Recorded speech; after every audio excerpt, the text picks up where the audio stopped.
brothel owner in New Orleans, Louisiana during the early 1900s. She became a millionaire from the fantasy of interracial sex. Most of the women at her four-story brothel, Mahogany Hall, were light-skinned women of color and placed in three categories. A mulatto was a woman with one black parent.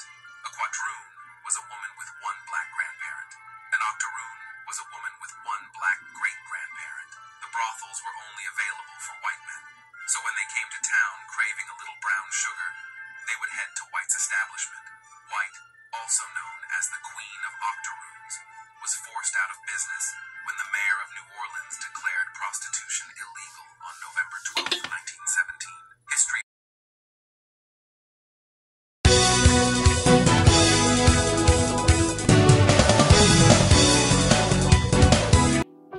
Not a YouTuber, just like making videos. And today's lessons, kids, is how do you make a bedwench? Wow. What a load of information we're dealing with right now. And I'm telling you guys, what I've been saying is that the relationship with black women and white men, it goes deep. It is like some sort of, they need to bring, what's that guy from Uncharted? Nathan Drake or whatever. They need to get Uncharted, the Uncharted guy, Indiana Jones and Tomb Raider to explore this history of white men and black women. Because to this day, black women are like, we gotta expand our options. We gotta grab the white man's attention and so forth.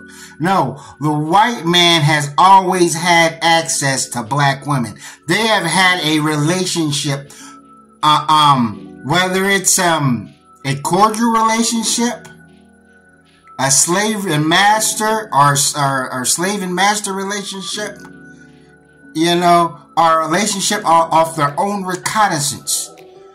So I'm like, stuff is over, it's all coming out. And that clip I showed you there, which was a short, it was about a madam, a lady pimp, who ran a brothel by the name of Mahogany Hall in New Orleans in the early 1900s. Wow. I'm like, we fresh out off of slavery off this one. And a brothel that specializes in having mulatto women, octoroons, quadroons, or whatever, Cancoons or raccoons. The coons, that's if you ask me. They all coons. That's the thing. Now this is the breaking of a bedwench. And then this brothel that caters to white men doesn't allow black men. So a black man can't go in there and pay for some box. No. You know what I'm saying? So you have a black woman, a mulatto woman, you know what I'm saying, creating a business that discriminates against black men on behest of their white zaddy. You have no idea how deep this is. When you think about it, just wrap your mind around that. A black man fresh out of slavery, and you have a black woman discriminating against him. And so forth. And even if that, let's say that black man was mixed, he was a mulatto, still, you black, you black. See, back then, a black man is just a black man. A black woman, if, quadroon or whatever, she may have it easier, but the white man still is not, marrying her and building an empire with her unless, she can dang near pass for white. Think how particular that brothel is.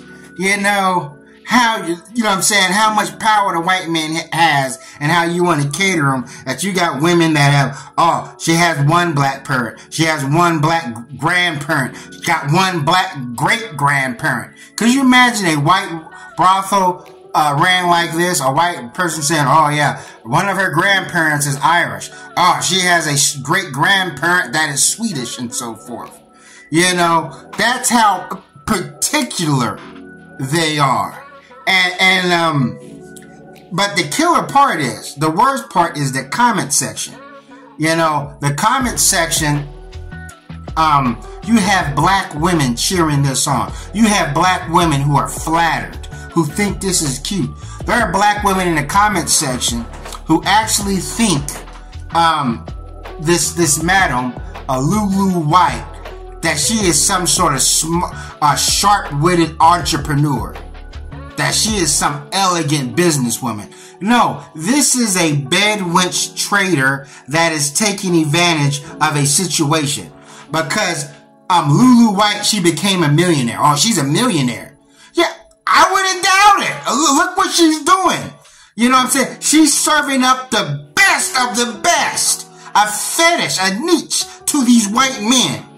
You know, and there's people in the comment section, people saying that this woman, she probably made more money than the white brothels. I'm pretty sure she did. Because think about it, you know what I'm saying? The white woman belongs to that white man. That's his day one. Black women gotta understand that white woman, that's his day one. That's who he built empires with. Everybody else he has fun with. Just remember that. That white woman. So for a white man, he's going home to a white woman. He meets white women all the time in banquets and balls and all kind of other places. So he goes here to get his rocks off on, you know what I'm saying, a mixed mulatto quadroon, the best, what's considered the best looking of black women. But I guarantee if you had a brothel with black women, dark-skinned black women, dark-skinned, I had to really catch myself right there. But if you had a brothel full of black women who look like they just came off the slave boat, that's gonna make money. You know what I'm saying? This is like if you had a brothel full of midgets that had dwarf women or whatever, like Total Recall or something, that's gonna make money. If you had a brothel with them old pros, as they say, the myths, older women who've been around the block, that because it's a fetish, it's a niche, you know, and so forth. And the killer part is that mayor, he shut that place down. The mayor of Louisiana, because now prostitution is outlawed and so forth. So hence this bedwench, Lulu White, who didn't allow a black man to come in her establishment, you know, was ultimately shut down by a white man. I guarantee you, if a black man showed up at that doorstep, Madam Lulu Light would fucking go crazy. She'll grab a shotgun. She'll go nuts if a black dude dared stepped in her establishment. Now, I get it. You know, you want to cater to the white man. He got the money or whatever. He's God. And of course, a white man ain't going to want to come in there and get with a girl when a black man is leaving her room. He's like, hey, I'm not going to stick my thing in some box that a Negro was just in that box. So I get it. And, you know, and white man probably didn't want to be around black men, you know what I'm saying, inside that waiting room looking at them and so forth. So I get it, but it's still fucked up. You know what I'm saying? It's still about the money or whatever. I don't know. Maybe Madam Lulu had a black husband or a black guy or whatever, and he told her not to do that. He told her like, yeah, we got to deal with white men or whatever. But I seriously doubt it. But could you imagine a black man and that a black man running a brothel full of white women and caters to black men? Imagine that. Imagine a black pimp or whatever ran a brothel with white women for black men. Imagine what will happen. See, black women don't know how privileged they are, especially when it comes to the sexual exploits of the white man. When black women are willing to be submissive and obey them and spread their legs, yeah, they can, you know what I'm saying, they're going to have some leniency. They can do stuff. A black man will never be able to do that. And so not only will they lynch him and kill him, they'll lynch 100 other random black dudes, so they will, just to get the message across, just so they can get it through their thick congoid skulls, you know. And also in the comment section of that video, you had a white dude saying, "I love brown sugar," and black women are thumbsing it up. Black women are condoning this. They're making excuses for this. They're like, "Oh, the white man really did love us. Oh, a little bit of brown sugar." They don't care about being sexual objects to the white man. And then some black women are like saying, "Well, it's their choice to be prostitutes." This is the 1900s. Some of these women were probably born into slavery, or their parents were in slavery. Bear in mind, the mayor didn't shut this place until 1917. The madam was a millionaire. So therefore, that place had to have been, open probably 1900, or probably opened up in 1890. So yeah, she was good. And imagine how them black women, them black girls had to act according to them white men. They had to be super submissive. They had to pretty much talk like slaves, because that's what the white man wanted. And also, you got to figure, while black women are making excuses for this, because they love their white God, imagine how many of them girls were underage.